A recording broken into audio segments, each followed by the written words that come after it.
On November 22nd, 1963, John Fitzgerald Kennedy, the 35th President of the United States, is assassinated while traveling through Dallas, Texas in an open-top convertible. The First Lady, Jacqueline Kennedy, rarely accompanied her husband on political outings, but she was beside him, along with the Texas governor, John Connally, and his wife, for a 10-mile motorcade through the streets of downtown Dallas on November 22nd. Sitting in a Lincoln convertible, the Kennedys and the Connallys waved at the large and enthusiastic crowds gathered along the parade route. As their vehicle passed the Texas School Book Depository building at 12:30 p.m., Lee Harvey Oswald allegedly fired 3 shots from the 6th floor, fatally wounding President Kennedy and seriously injuring Governor Connally. Kennedy was pronounced dead 30 minutes later at Dallas Parkland Hospital. He was 46 years old. Vice President Lyndon Johnson, who was 3 cars behind President Kennedy in the motorcade,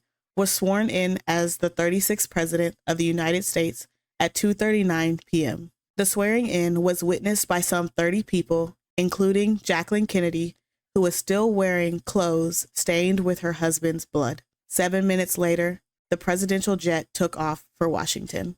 Less than an hour after Kennedy was shot, Lee Harvey Oswald killed a policeman who questioned him on the street near his rooming house in Dallas. 30 minutes later, Lee Harvey Oswald was arrested in a movie theater by police responding to reports of a suspect. He was formally arraigned on November 23rd for the murders of President Kennedy and Officer J.D. Tippit. The next day, November 23rd, President Johnson issued his first proclamation declaring November 25th to be a day of national mourning for the slain president.